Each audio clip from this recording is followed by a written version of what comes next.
Hi folks, Mike Fixer here. Came across something interesting recently. These are some old boards from a Burroughs peripheral, 1970s vintage, some sort of tape deck apparently. And they're kind of an unusual design. They're made in obviously it's a Wirewrap board. It's actually pretty heavy Wirewrap wire. I don't know the gauge on it offhand, but if I can get that on camera, pretty stiff stuff. And stop shaking there. Anyway, it's typical silver-plated copper wire, but it's actually pretty thick. And they're an interesting construction. You can see. They're actually made up of a whole series of blocks, and these blocks are maybe 3 inches by 5 inches each, possibly. And you can actually see the separations between some of them on the edge there. And there are a whole crapload of screws that hold this thing all together. You can see one right there in the middle of the frame.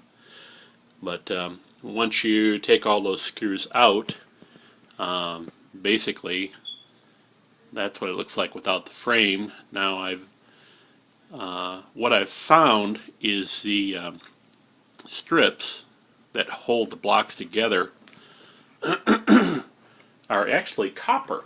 And not only are they copper, but they also provide ground connections, and they're actually part of the Wirewrap pins that are used. So this is one. Was the fourth row off that piece I've removed from the frame, and I've already taken several of the. Trying to get it in frame here. Sorry, I've already taken several of the blocks off this one, and I'm gonna go in the other room in a minute and show you some more detail as far as what I found actually taking these apart and what the pins look like. So, but I just wanted to show you where it all came from. Okay, thanks. Okay, folks, I'm back again. So as I was saying, basically these things are made up of a whole bunch of these individual blocks, and they're being held together by the wiring right now. That's the socket side. You can see the pins in there, ones sticking out a little bit right there. The pins on these are pretty interesting.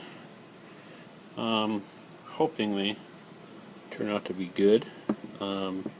They are purported to be, that little dot on there is purported to be 24K gold.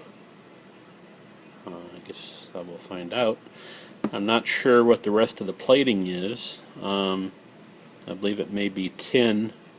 There's been some speculation it could be palladium, and I don't have correct chemicals to test for that right now.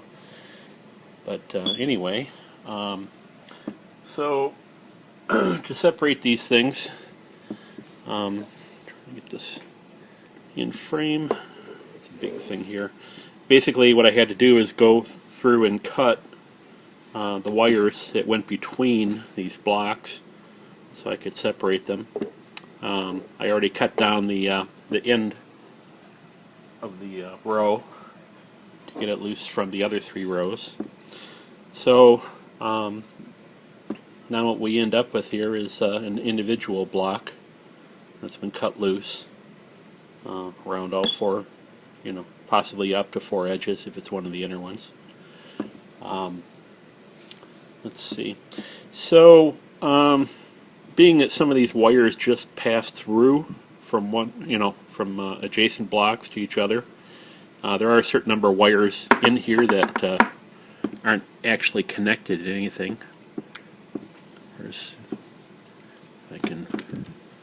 nothing ever comes out when you want it to, but there's some short pieces, but there's some here. You can usually just tell by looking at it. It's hard to do anything through the camera, but some of these can just be pulled right out because they just go through end to end. So, okay. So what I ended up doing, this turned out to be a lot bigger job than what I thought it was going to be. And the pins are pretty hard to get out. I ended up going to a hobby store and picking up some stainless steel tubing. Made myself some tools. Basically, this piece, all it is it's just got a straight cut across the end of it, which I made with a hacksaw. Let me get that in focus. Not the easiest thing to do. I need to actually widen that slightly so that it goes over the insulation better. But as long as I do the first turn or so, so I can get on the wire itself, I can use this pretty effectively to unwrap the wires off the pins.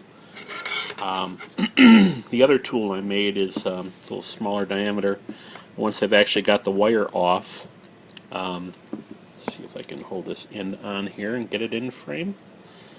Alright, so basically what I did is I took a hammer and flattened the end of the stainless steel tubing.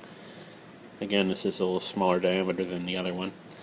And then I took my end cutters, which are right here, and just made a series of little crimps on there to get the bottom of the hole to the right depth. And I still had issues with the pins bending when I tried to tap them out, which is why I flattened the tubing. And then, like I say, it's totally pinched off here, so it actually hits the end of the pin, and we end up with just a slight gap at the end, possibly an 1/8 inch. So there's not a whole lot to allow it to bend. The person I bought these from claims that she used to just take a hammer, and when they were kids, her dad bought a whole crap load of these things, and they just used to take a hammer and tap the ends of the pins and knock them out of the blocks, once they got the wires off them. And she says, "Oh, and you got to be somewhat careful, that they don't bend." Well, yeah, I tried that, and all they do is bend, no matter how careful you are. So anyway, let me pick a wire here just to show you basically how I've been getting these out. This blue one over here ought to show up good. I'm going to grab it with the cutters and pull it up here. You can see this one is wrapped around clockwise. It can be either clockwise or counterclockwise. And I mean, if you wanted to, you can go round and round and unwrap the whole thing. But basically, just taking a quick look at it here. Alright, so I've got it unwrapped just a bit so that I can get to the uninsulated. Oops, did I get to it yet? Okay, so I can get to the uninsulated wire, and then I'm going to use my tool here and just twist it. And there we go. Just unwound it off the pin. So basically, you just go through and remove all the wires that way, and then you end up with a block like this, which is obviously the same thing without the Wirewrap wires on it. One thing to note is that the center row marked M, they do have some pins in there, but they're actually U-shaped. They come in the bottom, loop around, and go back out the bottom. And they don't seem to have the gold contacts on them, so I've just been leaving them in. I may clip them off on the bottom side just for the copper, but I don't know. So, anyhow, I'll just show you how I get the pins out now. It's going to be a little hard to do on the camera, but just going to make some space here.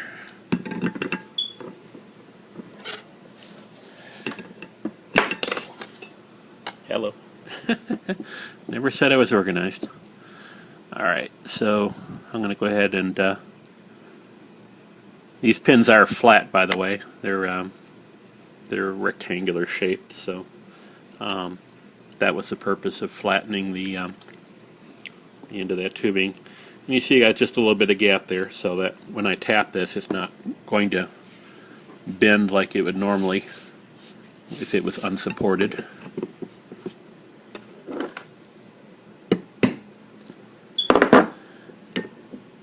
Okay, so what that did for me is it popped that pin out there.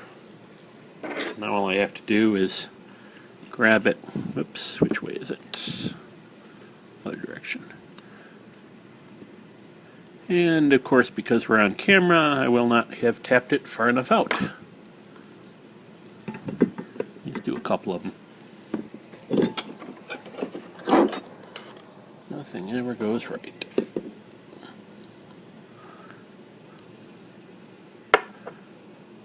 Sorry folks, like I said, I never claimed to be organized.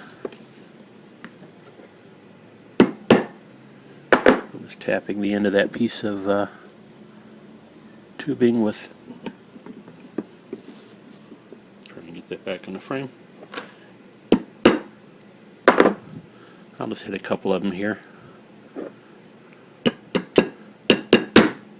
Okay, sometimes they hang up a little bit going down the pin if it's got a little bit of corrosion left on it or slightly bent. Alright, now here's some of the pins that I've knocked loose, and they actually have a hooked end on them, which works out pretty well because I can grab that and use it to pull it out without smearing that gold all over, which is right next to that bend. So let's get a couple more here.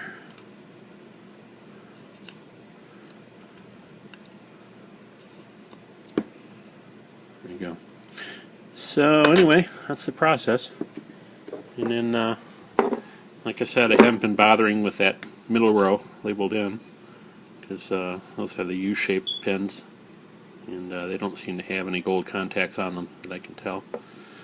But again, I'll probably just clip those off and throw them in with, for the copper. But all right, that's about it. Thanks. Bye.